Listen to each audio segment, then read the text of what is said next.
welcome to another episode of Tomes and Tunes. I am your host, Arielle Silver, and this is episode... Whoa, something was happening. That was weird. Okay, I know what was just happening. I had YouTube up. Let's start over. Shake, shake, shake, take two, slam. Hi, this is Arielle Silver, and obviously we are live. So that's how you know that this is a live show, not pre-recorded. Anyway, this is Tomes and Tunes. I'm coming to you from my she shed in the backyard in Los Angeles, California, and this is the 72nd episode. I am very excited to have on this show today guest songwriter Will Carpenter, who is also known as Ships Have Sailed. It's a wonderful project. I have been an admirer of his work for some time now. I'm really excited to have him on the show. First, I want to tell you a couple things. Aside from being a performing songwriter, storyteller, and podcast host, I am also a newly elected board member to the Folk Alliance Region West regional chapter of Folk Alliance International, and I am thrilled to be part of planning this year's virtual conference. Let me put a little banner up about this because the conference is next week on Thursday, Friday, and Saturday. Thursday is the kickoff event. If you are interested in finding out about this conference, please go to that website, far-west.org. The kickoff event, we start with a little welcome, meet and greet, a few minutes, and then the very first major event is the airplanes flying overhead, and then the second major event is the Venue's Choice Concert, which I am co-producing and also emceeing, and we are going to be featuring venues from across our region, from California to Canada. They're going to be showcasing some of their favorite artists. I am very excited about this concert and very excited about the conference overall. There are going to be private, they call them PGS, private guerrilla showcases, lots of artists showcasing throughout the weekend, plus professional development with panels and some educational things and some community gatherings, all kinds of stuff, including also peer sessions. So for artists who want to talk to other artists about how to navigate this mid-pandemic sort of performance time, you can gather with other artists in a peer session. Agents and managers who are also challenged during this time, there's a peer session for you, and venue and festival bookers, peer session for you guys as well. It's going to be a really interesting, wonderful virtual conference this year, and so I'm excited to be a part of that. I wanted to tell you about it. I am also going to be showcasing a couple of times there, and my showcase schedule, I'll put my website's up there already, Linktr.ee/ArielleSilver. If you just go to the button with all my shows, you'll see my showcase schedule for the conference. Something else to tell you, ding, ding, ding. Well, I can't remember now what it is. I should maybe start to write notes before I start the show.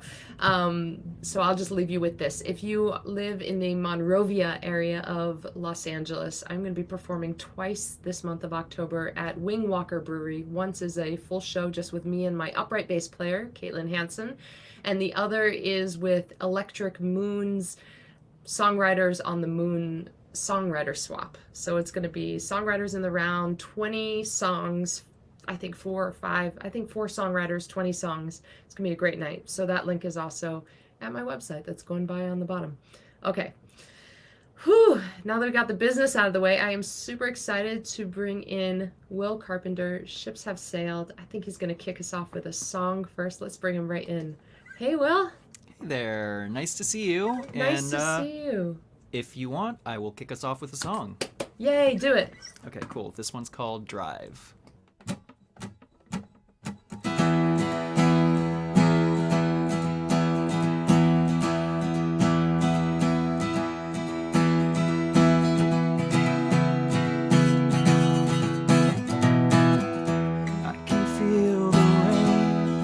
Coming down strong on you and me as the thunder breaks. I'll pull you in close and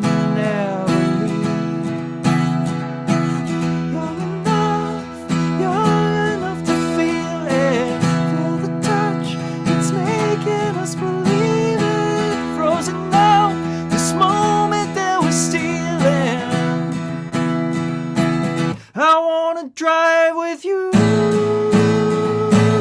Nobody else around to keep the dream alive. I wanna drive with you.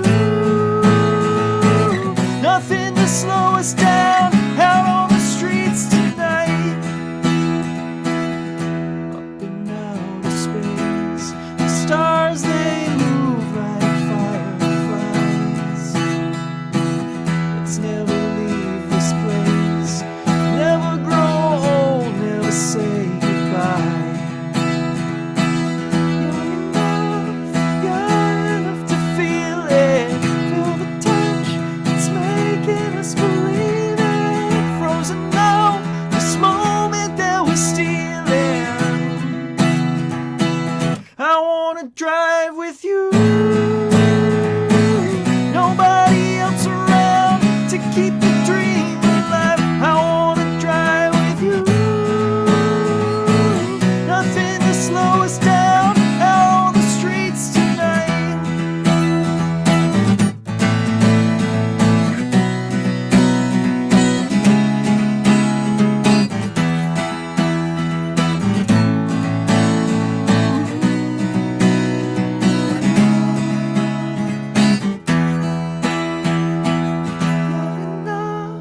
You're enough to feel it. Feel the touch that's making us believe it. Frozen now, this moment that we're stealing.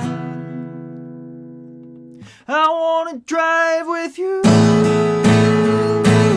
Nobody else around to keep the dream alive. I wanna drive with you.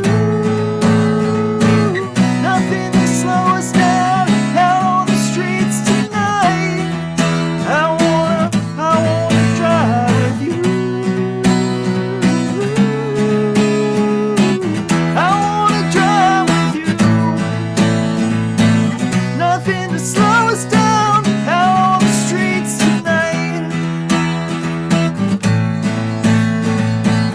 Nothing to slow us down out on the streets tonight.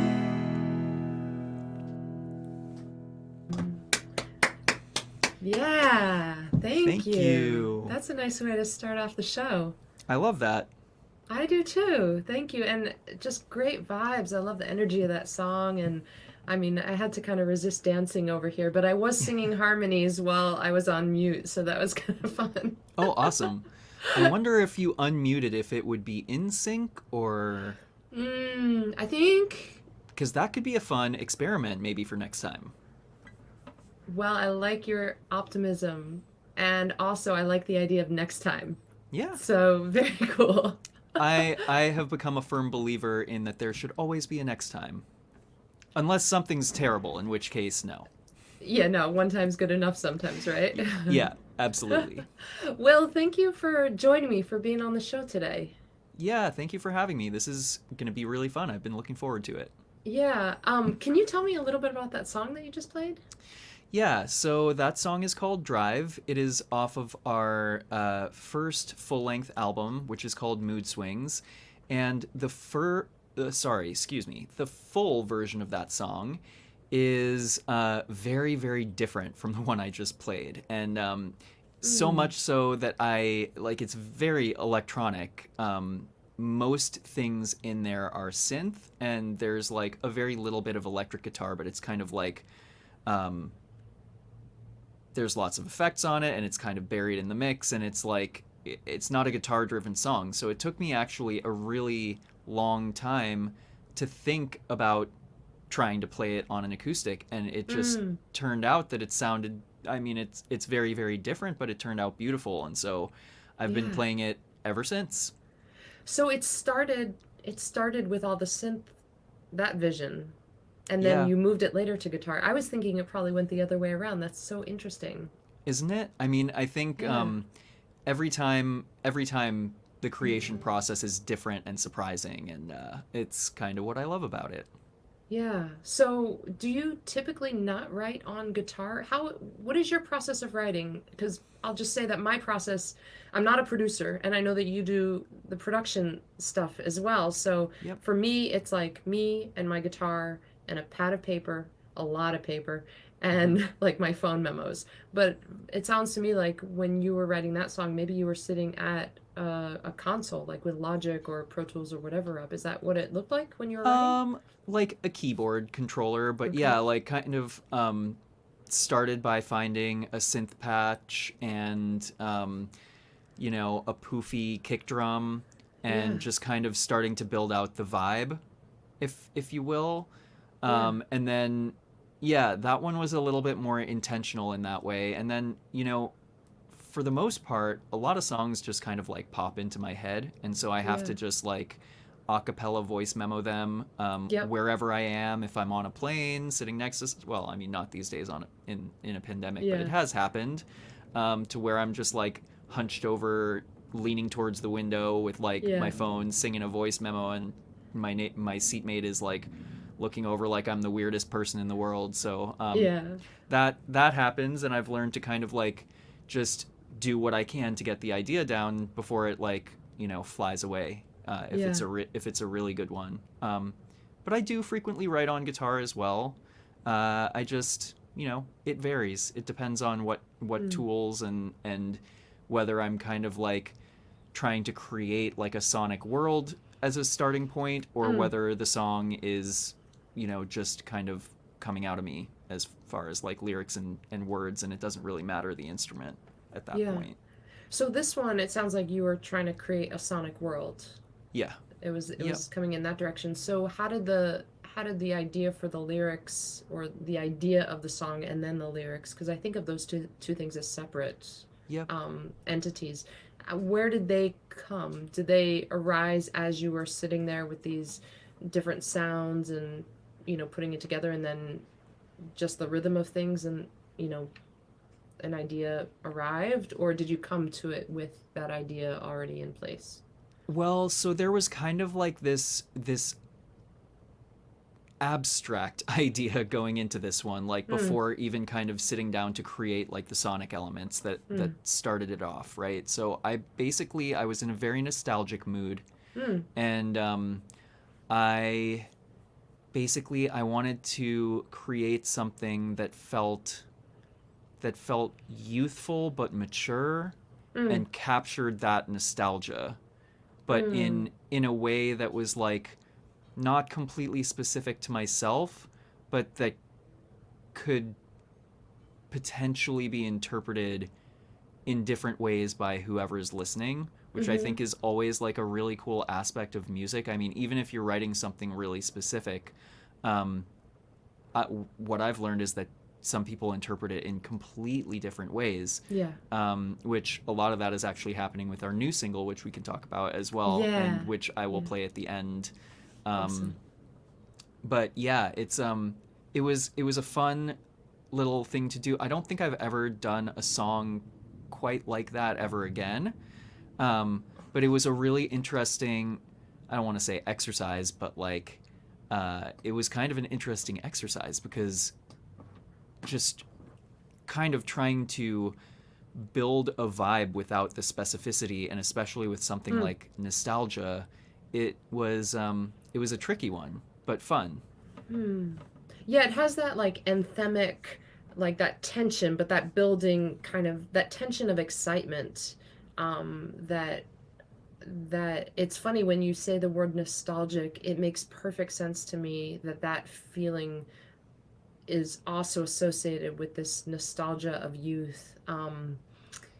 You know, that looking forward and excitement about the unknown, whatever it is, just growing up, or, you know, the next stage in life. That song kind of captures that emotion in just the musical part of it, the musical elements. Yep. Yeah, I mean, that's kind of the beauty of it, right? Like, Yeah.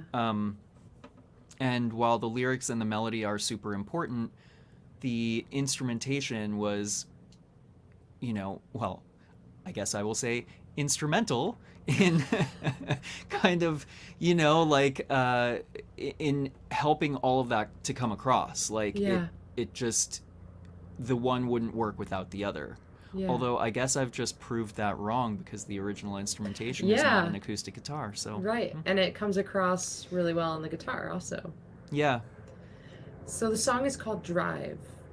And when Yes. you were what is that, does that word is that word a verb or a noun? And what is that word in this song? Well, so the chorus is "I want to drive with you," Okay. and it's basically just like, you know, I was just picturing like carefree, like just get in the car and go with your person, whether that be like your best friend or a family member, or like just one of those people who you could just be like, Forget the destination, let's just go on this journey. exactly, like Yeah. I don't care how long we drive, I don't care if we run out of gas, I don't care where we're going. Yeah. I just want to be with you, like yeah. regardless of like just I want to be I want to be in motion with you somehow. Like 100%, like Yeah. on an adventure. yeah. Yeah. Yeah. I love that. Oh my gosh. Now I'm just thinking about so many road trips when I was younger. Me too. I miss those days. There's not enough time for that these days, or at least that's what I'm finding. Yeah. Well, you're from I was thinking back to when I lived in Boston. You're from Montpelier, Vermont. Is that right? Yeah, that's the town, like the closest city to near where I grew up. Yeah. Oh, you didn't even live in Montpelier, and Montpelier is like tiny, It's teeny, pretty tiny, small. and so I- you lived in something smaller. Than Yeah, that. I lived in a Wow, little it's awesome. village, like, several miles outside. Yeah. Okay. I loved when I lived in Boston. I used to go up there and play a little venue that was there, and I loved that town. In Montpelier, which venue? Yeah. I wanted to have an answer to that question because I knew you were going to ask it, and I didn't get a chance to revisit my old tour schedule. I don't remember. It's been a really long time. Oh, But man. I remember going up to do it just like in part because the venue was really nice, but I really loved the town. Hmm. I just Yeah, wanted an it excuse is. to go It is a there. nice town. I go back every now and then. My mom still lives around there, and so and I have a couple friends who I do still love to keep in touch with, and so I do love going back. Let's just say it's not a place for me to settle down and call home, but it is a beautiful little place, and there's some cool people there. Yeah, well, I've lived in a lot of places, and so I can understand in my version of it what you mean by that. When did you live in Los Angeles now, right? Yep. When did you move out here? So I went to school in Boston at Northeastern, and I moved out here right after that. I want to say I've been out here for about 15 years. Okay. Yeah, Yeah. so it's been a while. Yeah, me too. I moved here at the very tail end of '06. So I guess That that's sounds been 15 that sounds years for me. that sounds about right for me too, I think. Yeah.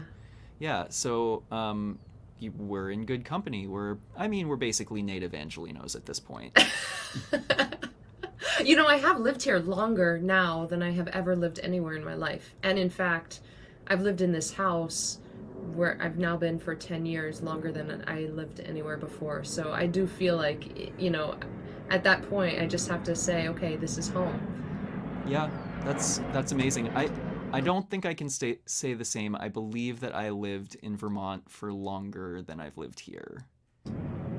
But it's getting close. Yeah, at some point, the foliage just fades into the nostalgia of the past, and then replaced by sunshine, which we don't have much of today, actually, but generally speaking. I honestly look forward to these gloomy days. I really know, like me the too. gloom. It's a little bit of a change up, Maybe that's how we know that we have now become native Angelinos, because back in New England, I wanted the sun. The gloom was rough. It was rough.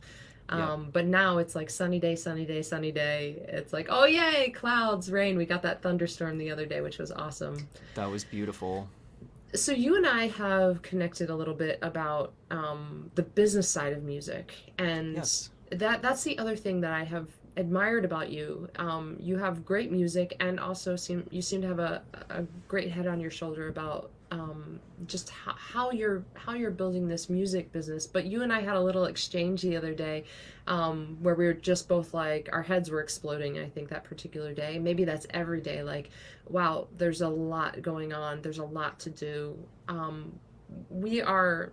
Someone said today, as independent musicians, we are replicating many teams where an agency would have an agent and an assistant, and a PR company would have, someone managing social media and someone managing the pitches and, all of that stuff. It's like a lot of times, artists, we are doing a lot of this stuff ourselves, not just wearing a lot of hats, but we are being a lot of departments in the business.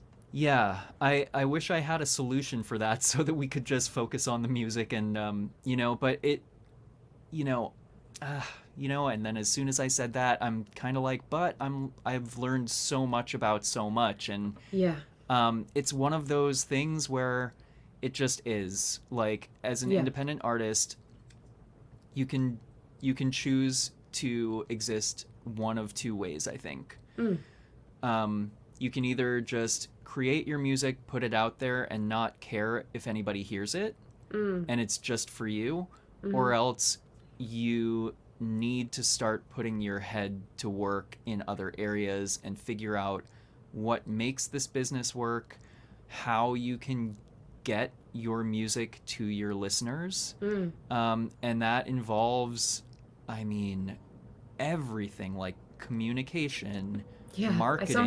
Sometimes I just tell myself, I'm just a communication specialist. Like, and we are, right? Like, not only from the perspective of like writing our social content, writing our email content, like writing our music, like it's all comms. And and I think, and in every single area, like even a marketing team, like let's just take marketing, right? Like a marketing team at an ad agency will have like a Facebook specialist and a Twitter specialist and a messenger marketing specialist and a text marketing specialist and an email marketing specialist and a direct marketing specialist and this and that and whatever. And you name it, like people specialize in these things. Yeah. And we have to specialize in all of them. It's kind of crazy.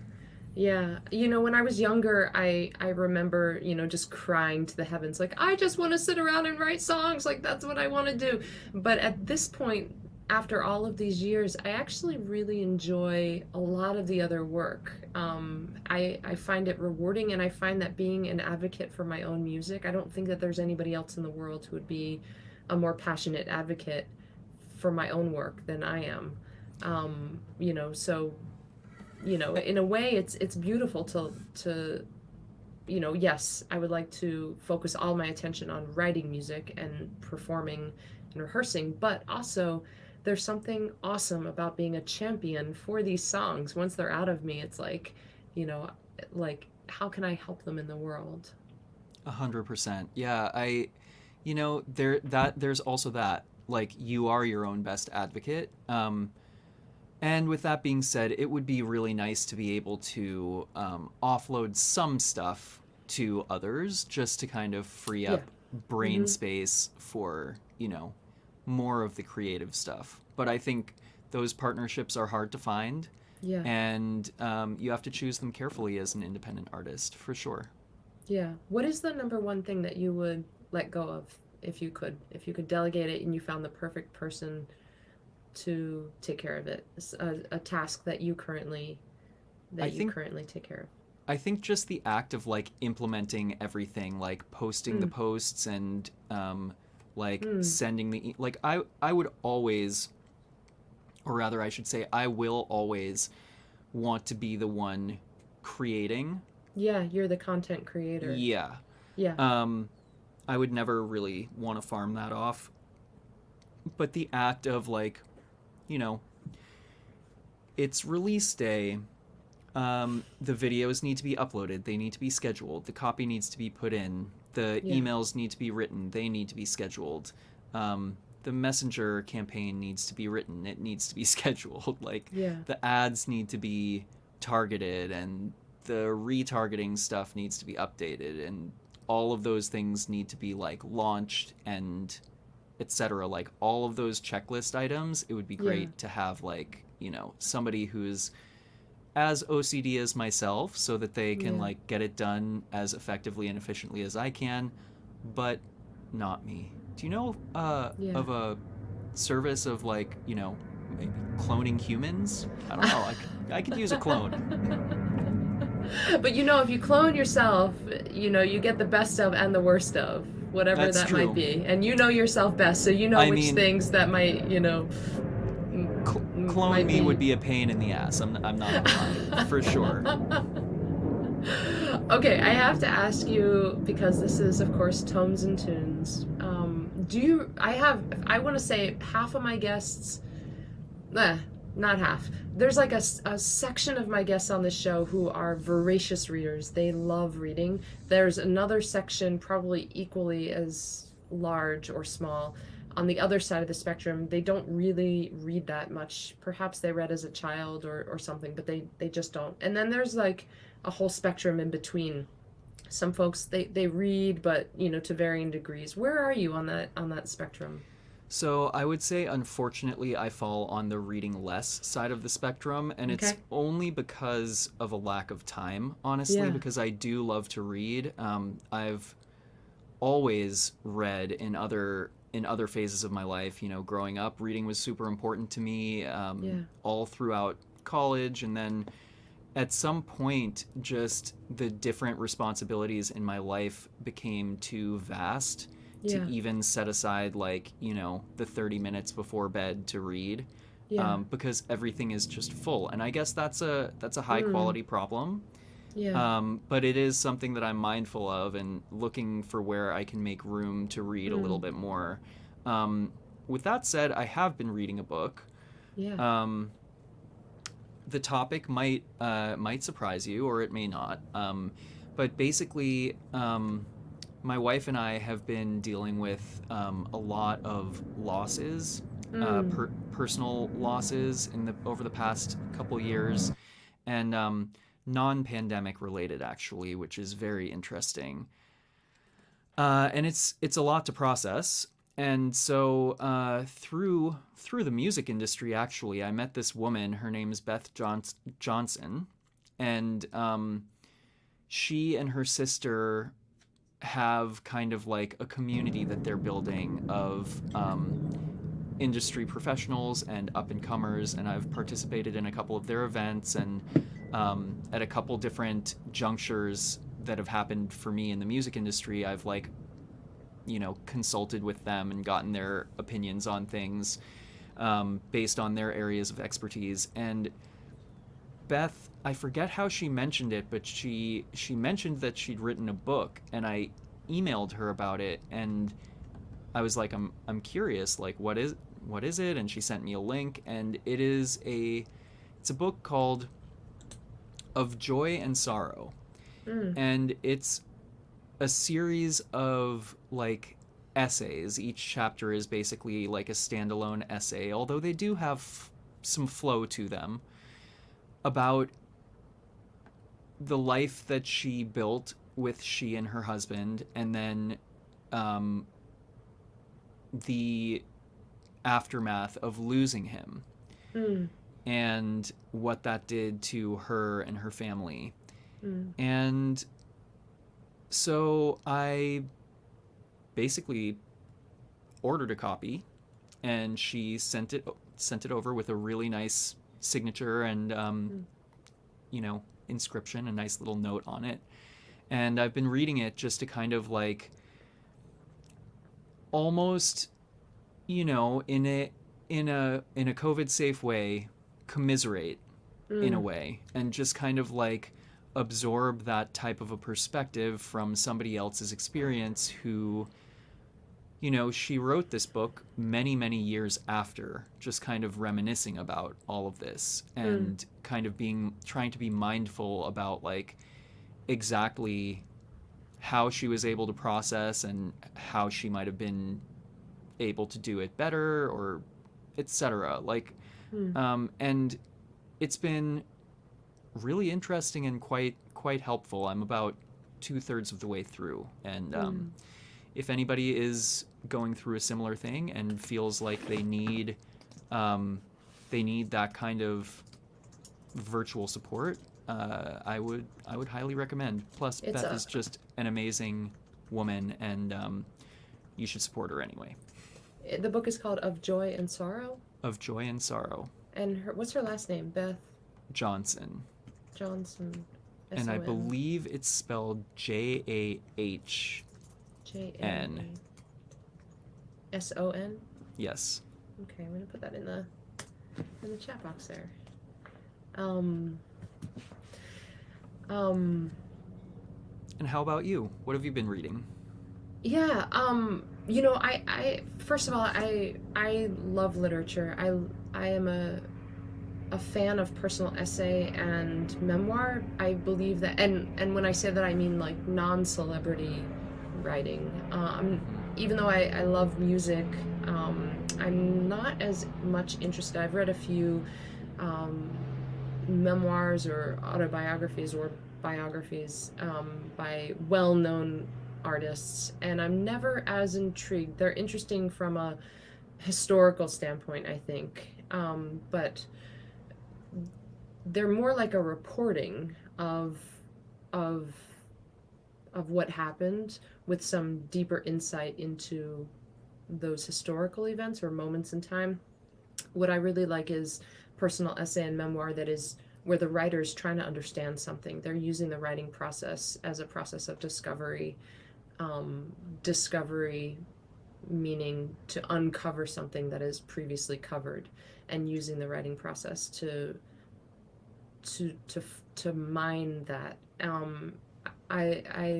I feel that when we read work like that, it helps us individually, like what we were talking about earlier about a song. Like, you know, the listener hears a song, and even though you have written it with your own images or history in mind, the listener often,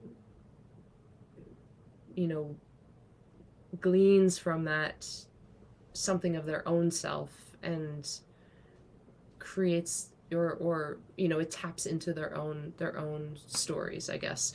And what I love about memoir is watching someone else understand something or try to understand something, and it always helps me to try to understand something, whether it's, you know, I'm just thinking about your book Of Joy and Sorrow, like by reading about someone else's grief or loss or, you know, way of making sense or reconciling or whatever it is that they're going through, I feel like it helps us to kind of do that in our own ways. Is that what you're finding in that book? Yeah, that's exactly kind of the reason why I wanted to dive in, and why I've been making time for it, even though, you know, the reading has been sporadic and there's lots of spinning plates, as you and I were also talking about. But you know, I do think it's also important to like process when you're going through something that significant and really not back burner it. And so it was a conscious effort to kind of like help guide my own experience through this kind of uncharted territory. You know, I experienced a little bit of loss I experienced loss in a different way as a child. And then again in college, but this is a little bit, it's a different thing when you're so close to somebody that you're actually watching it happen over the course of, you know, years and then months and then days. It's quite different, and so I really kind of felt like I was in uncharted territory, and also going through that with a partner. It's a little bit different because you're not only there, like, you're not only trying to navigate it yourself, you're trying to help them navigate it too. So thank you for sharing that. I'm sorry of course about whatever it is specifically, but thank you. There's a book that I started on Audible, so listening to it. Rebecca Solnit is this she's a brilliant thinker and a brilliant writer, and she has a book that I've been meaning to read for a long time, and then I saw it pop up on Audible, and I'm always simultaneously reading physical books, and I try to go for a walk every day, and so often I'm listening to an audiobook that's, you know, so like different books happening at the same time. And this particular book is called a field guide to getting lost. Mm-hmm.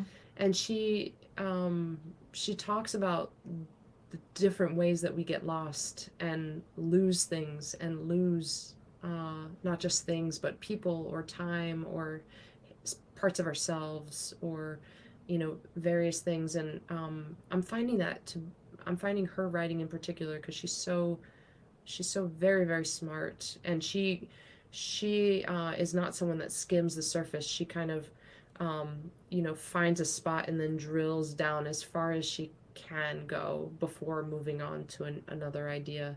And I'm finding that for myself, it's opening up actually my own like new ways of talking and understanding about certain things in my own life, losses of different kinds. Field Guide to Getting Lost by Rebecca Solnit. Yeah, that sounds like an amazing book. Yeah. I'm gonna write that in the chat too. Field Guide to Getting Lost.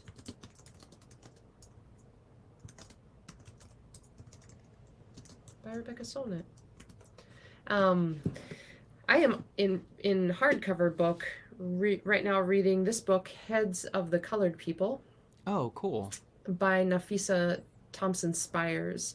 A while back, I was the editor of a literary magazine, and we received as a submission this short story called Fatima the Biliquist, a transformation story. And I loved the story so much, and we ended up publishing it in the next issue of that magazine. Fast forward, and it turns out that short story, she revamped it, I think, so that it could completely stand alone, but it was part of this book, which was then published a couple of years later. And I picked up the book, but I hadn't gotten a chance to read it at the time that it was published, and I recently picked it off of my shelf, and I'm really appreciating it right now. She's a fantastic writer, and I'm finding this book really fascinating. I'll read a little excerpt of it, and each chapter, at least as I'm understanding it so far, is of a completely different character, but the characters kind of arise, like, for example, the first chapter, the spotlight will be on one character, and there's a minor character in that chapter, and then the next chapter is that minor character is now the spotlighted character, and another minor character comes in, and then the next chapter the spotlight shifts to that other person, and it's sort of this constantly shifting spotlight, very, very different characters overall, but all together creates this bigger narrative of something. And I'll read you this little bit to give an example of what the something is. So this character, her name is Fatima. There are happier stories one could tell about Fatima. In the 90s, you could be whatever you wanted. Someone said that on the news. And by 1998, Fatima felt ready to become black, full black. Ba, ba, black sheep, black like the elbows and knees on praying folk, black if only someone would teach her. Up to that point, she had existed like a sort of colorless gas, or a bit of moisture, leaving the residue of something familiar, sweat stains on a t-shirt, hot breath on the back of a neck, condensation rings on wood, but never a fullness of whatever matter had formed them. The week she met Violet, Fatima had recited an address to the ladies by their best friend Serenity before her 11th grade AP English. She blended her makeup to perfection that morning, but the other students barely looked at her, instead busying themselves by clicking and replacing the lead in mechanical pencils, or folding and flicking paper footballs over finger goalposts. even during the part she recited with the most emphasis. Ah, sad, perverse, degenerate race, the monstrous head deforms the face. They clapped dull palms for a few seconds as Fatima sulked back to her desk. But they sat up alert when Wally, the Wigger, Arnett, recited Incident and said the word that always made the white kids pay attention. You know, I identify with County Cullen and all, Wally, with brown freckles and a floppy brown haircut, finished up. He was a black man, and he was, like, oppressed for who he was and stuff. The hands pounded a hero's applause as Wally headed back to his seat next to Fatima, looking like he expected a high five. She rolled her eyes at him, but she couldn't articulate her wrath into something more specific. Later that morning, when Wally asked her for the 4th time that semester whether she had listened to No Limit rappers, she lunged at his face. She had previously tried to explain to Wally, in so many words and dirty looks, that he was not and could not become an honorary black man through his love of Master P. He wore a vague smile that Fatima sometimes read as smug and sometimes as vapid, but he never seemed to hear her. He who would not hear, however, would feel or would have if Mrs. Bishop hadn't sent Fatima to the principal to cool down before her fingernails could scratch off any of Wally's freckles. It wasn't fair, Fatima thought, that Wally was praised, even mildly popular, for his FUBU shirts and Jordans with the tags still on them. Yet Fatima was called a ghetto superstar the one time she outlined her lips with dark pencil. Nor was it fair that she might get a warning from Principal Lee for looking like she might become violent when Wally said the N-word and got applause. She was still thinking about Wally when she first encountered Violet. And the rest of this chapter is about, in part, her relationship with Violet. So Fatima is a young black woman. She's a high schooler, and she's going to pretty much an all-white school. I think there's one other black girl in the school. And I think it's a private school. It's in Los Angeles. It's in a predominantly white area of town. And she meets Violet, and Violet is an albino, and she's black. But her skin is light, and so between the two of them, Fatima, whose skin is dark, living in this all-white world, and Violet, her skin is white, but she's living in this all-black world, there's this sort of friendship that develops, and Violet starts teaching Fatima how to be black and really to start to understand identity in those ways. So it's a lot about identity. That's really cool. I think that's a timely read as well. Exactly. Yeah. I know that those of us who can't speak to the racial justice directly and don't have direct experience really need to be doing a lot of listening. And so as I have been able, I'm doing a lot of that kind of reading as well. Yeah. This past 18 months, in addition to the pandemic, of course, we've had a huge cultural reckoning. Not resolved, but I think a lot of calls to action, and for myself has spurred me to read some books that I had been meaning to read for a while but hadn't gotten to. So yeah. That's great. Yeah. Yeah, it sounds like a cool book too. Yeah. Will, would you play another song for us?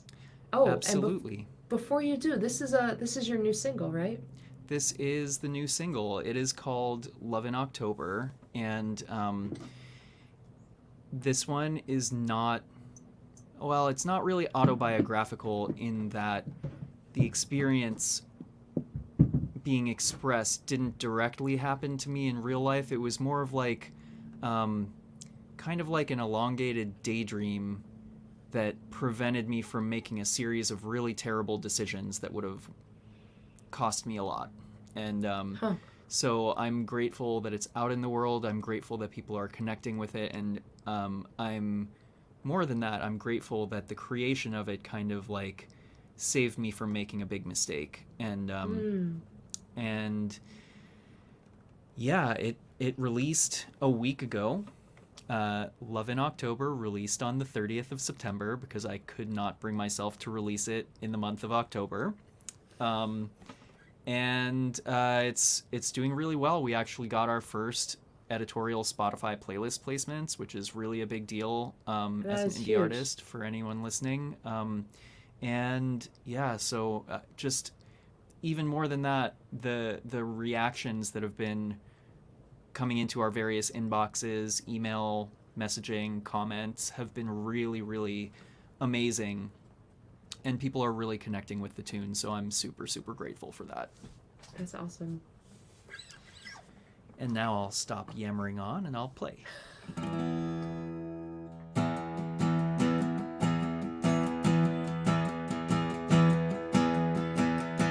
Don't walk away, I want you back. It seems I've stumbled in the wrong direction, on the lane but off the track again. Ooh, I'd do anything to keep our leaves from falling. No, I'm all in. Don't be afraid, I want you back. See, I've taken note of your objection, shut down for your own protection. Ooh, I'd do anything. See, I'd do anything.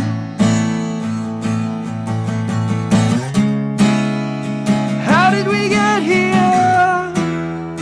Love in October. Same old sun is so cold, but I don't wanna let go. Ask me in 10 years. Remember October? How'd I let you say no? Yeah, I don't wanna let go.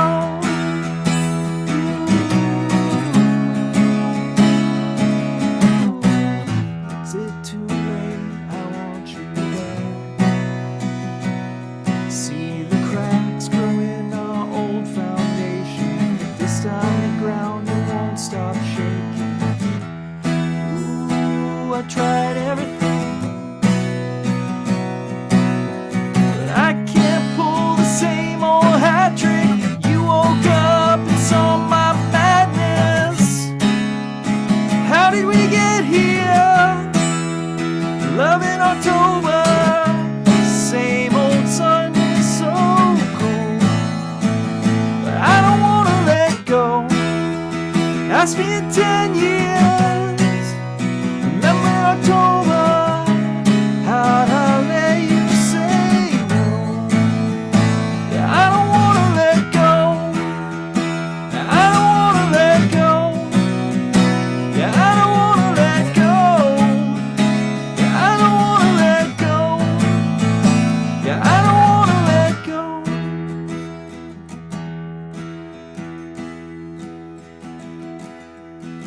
Don't walk away, I want you. Don't be afraid, I want you. Is it too late? I want you. Don't walk away, I want you back.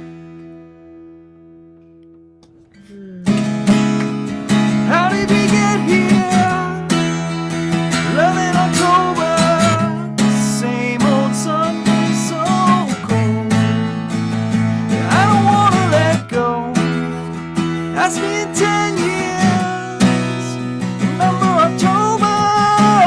How'd I let you say no?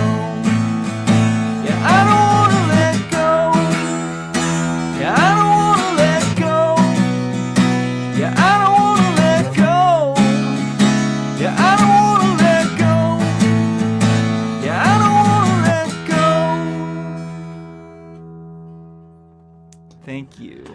Sorry, I faked you out a little bit towards You the always end. do that though. You're great at that. Thank you for reminding me of that.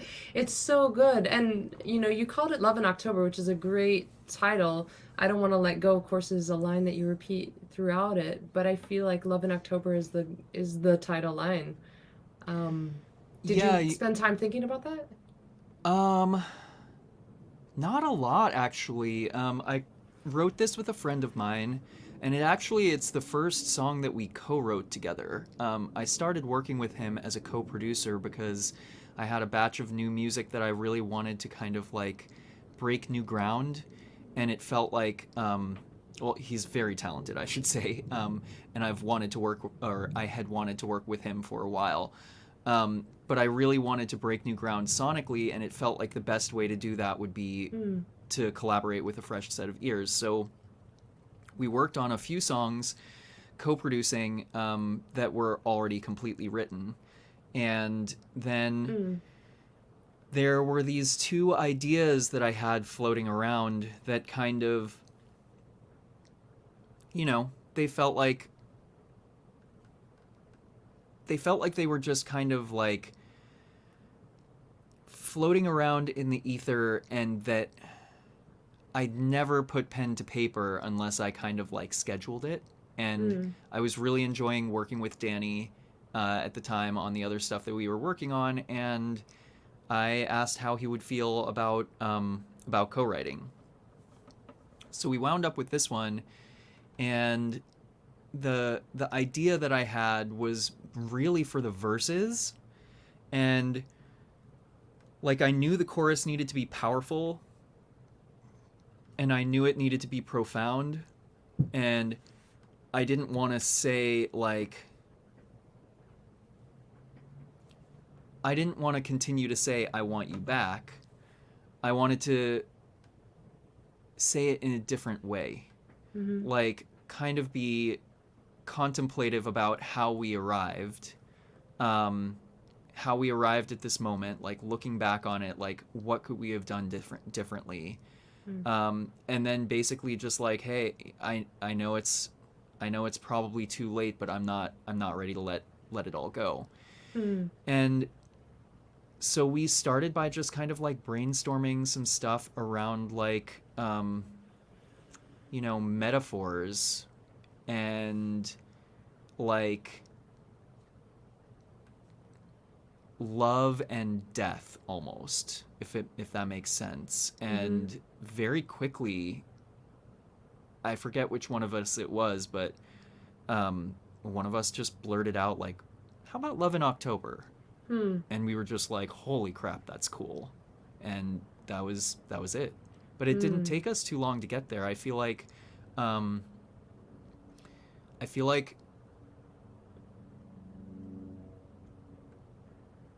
me see.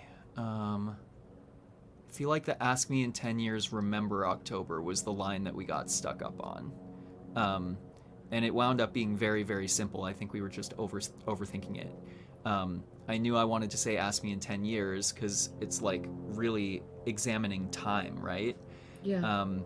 And nothing was making sense for the line after it. And then Danny was just like, you know, we're really being, we're like overthinking this one. How about we just say Remember October?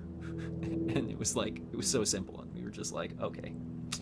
But yeah, so that's kind of like the it's kind of like the writing process that we went through, and it was really fun. He was you know, first song that you're co-writing with somebody is not always an easy thing to, or a comfortable thing to do, and it was really easy and comfortable, and it's kind of like an intimate song too, so it, you know, I think, you know,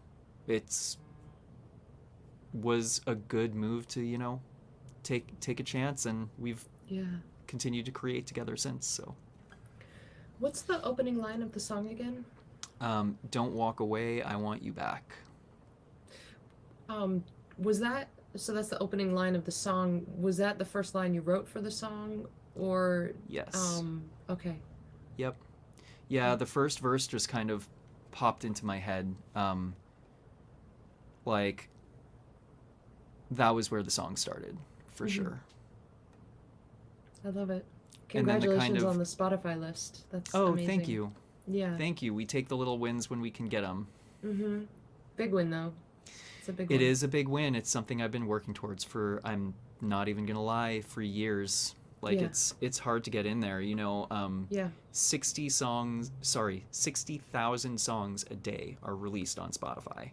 So to get the ear of their editorial team is really, really challenging. So just from sheer numbers. Yeah, and somehow you did. Yeah, it Very took a while. curious about that process, but we can get into that another time. Sure. But great song, love it. And Thank it's you. at the top of the Tomes and Tunes playlist at the moment. So for folks who want to hear it, you can just go to that Tomes and Tunes playlist. I'll put that in the chat here, but it's in the show description. Tomes and Tunes playlist, and from there, I just want to make sure I say this.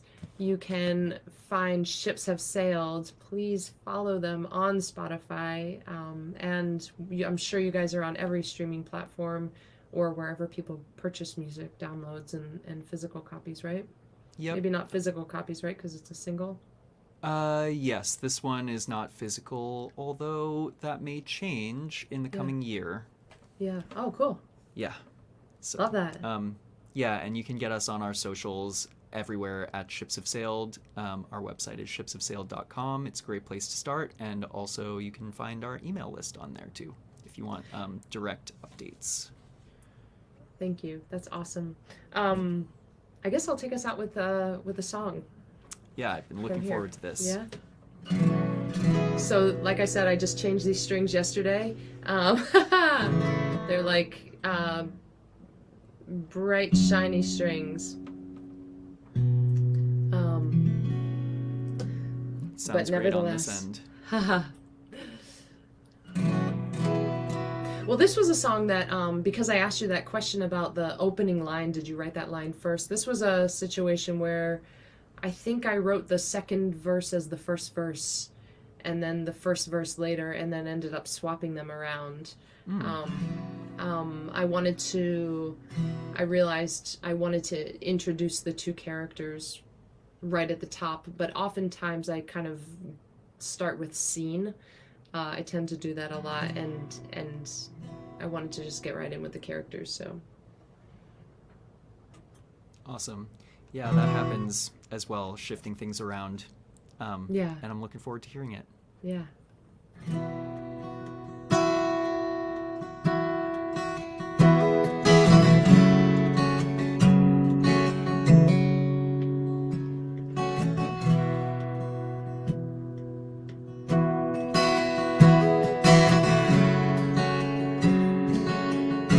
That was interesting.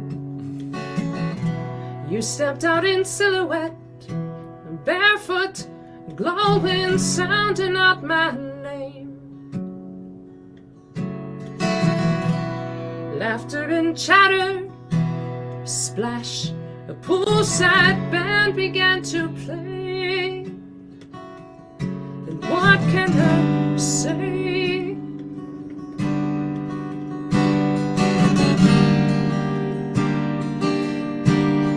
And baby, you're not a fallback, a rebound, distraction, no flash in the pan. And baby, you're not a trinket, a trophy, a token to show on my hand.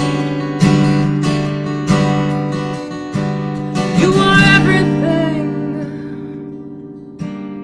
worth waiting for.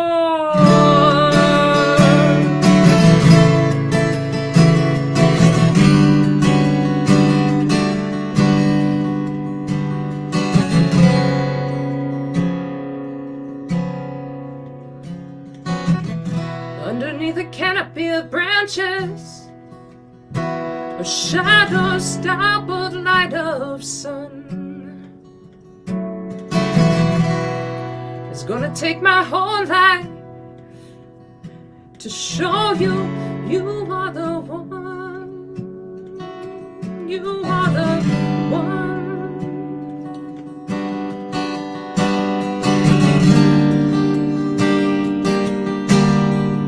Baby, you're not a fallback, a rebound, distraction, no flash in the pan. And baby, you're not a trinket, a trophy, a token to show on my hand.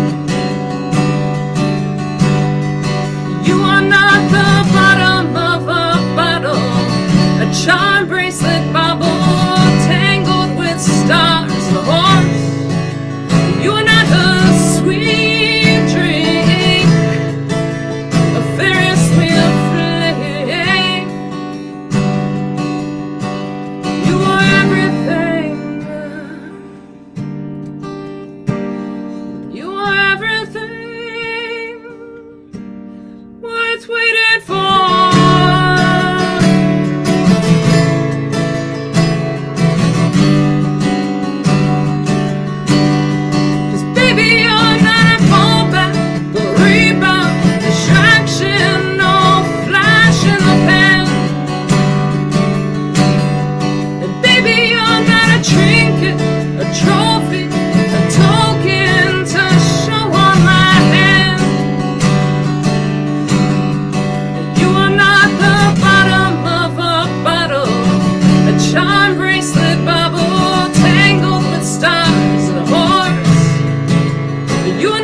nice. I like that one. Thank you. New song, playing with some of the structure still, but that's basically it. So, yeah. Nice. Brand new. Yeah. Wow, thank you for sharing. That's super special. Well, I will say it's not brand new. I didn't write it this week. I've played it on the show a couple times, but it's in that batch of new songs that are still kind of shimmying their way in, kind of finding their seat, I guess. Yep. So, yeah. Awesome. Yeah. Will, this has been fantastic. It's lovely to talk with you and to hear your music. I'm going to ask you one more question before you split. Sure. Do you have anything that, besides your single, which of course people should find everywhere, as mentioned, what else can they do to support you right now? Do you have any shows coming up? Are there any particular calls to action that you would like to share? Sure. Thank you for asking. That's really thoughtful of you. So we're not playing live shows at the moment. I am not as put together as you are on the live streaming front, so we'll connect about that later because I need to pick your brain. Yeah, we need to do like mutual shares. Yeah. Yeah, 100%. We will do that. And so at the moment, I'm kind of slammed in the studio working with a bunch of other artists and also still developing some stuff for ShipsHaveSailed. So I would say, if you enjoyed what you heard today, the best way to support us is to check out the music that we already have. We have a lot of music out. Downloads and physical merch purchases are probably the best way to financially support artists.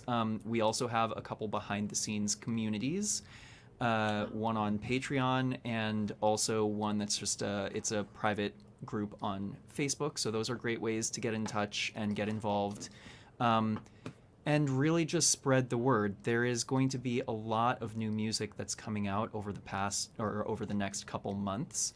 So I would say just connect with us, keep your ear to the ground, take a look at what we already have out there, whatever your poison is, whether that's a t-shirt or a vinyl or digital download. And then just get in touch through one of our update channels like email or Facebook Messenger, and we will keep you posted as new things are released and as potentially we get a little bit more on top of our live streaming game as well. Yeah, that's awesome. I love that. I also have a Patreon, and you have a Patreon. I want to ask you, will you share a little bit more about that? Because I know a lot of people are not familiar with what that is. Yeah, so Patreon is essentially a platform where folks can become patrons of their favorite creators. It allows you to set different price points per month. And so folks can choose to either support for 1 month or for 3 months or ongoing, and at different levels financially, which also unlock different cool things, which we as the creators get to determine. So for example, I have one of my favorite levels is the correspondent. It's kind of a pricey one, but it's because 4 times a year I write you a postcard from wherever I am about whatever I'm doing, like by hand, physically, put a stamp on it and mail it to your house. So that type of stuff. And of course the entry level tier is just like it's access to the feed. I do internal weekly status updates on like whatever it is I'm working on, whether it's in the studio for myself or another artist, or if Art and I and the families hung out over the weekend, I'll throw in stuff like that. I am going to be undertaking building a studio on my back hill in the next couple of years, so the Patreon is going to be like a source for updates around that if anybody's interested in studio construction, which perhaps you're not, but I think it's pretty cool. Yeah, so it's basically just a fun way to kind of like get a little bit more close. Wait, let's talk about that for a second. The HDTV game is strong. Like a lot of people watch those shows. They want to know all about it, even if they're not like, even if they've never picked up a spatula, they want to know how to cook. Even if they've never put a hammer to a nail, they want to watch people and like know how they're building these things. So I think a lot of folks, well, then that this is like you're tapping into something. You'll exactly. You'll see. You can do like a Ships Have Sailed HGTV, folks. Your money can just support an independent artist doing this work. How cool is that? I did actually consider reaching out to HGTV or DIY and seeing if they would be interested in helping to fund this little project if I would let them film it. But they're hard people to get a hold of. I think by reaching out, the only thing that wound up happening is I wound up on the Help I Wrecked My House list, and they're like reaching out to me every month, and like I'm just like, I didn't wreck my house though, so thank you. I do know a couple that they did, like, I don't know what show it was, but like one of those shows that paid for their wedding. Oh, wow. And so they did their wedding as like that reality, like put together a wedding thing. And that seems like it's kind of a doomed situation, but they have been together for, I think, like 20 years now. Like it really lasted. And I have another friend, they had their whole kitchen redone for one of those shows. So that's amazing. Keep trying. I know. Keep trying. Maybe I'll reach out to them again. But the Patreon sounds awesome.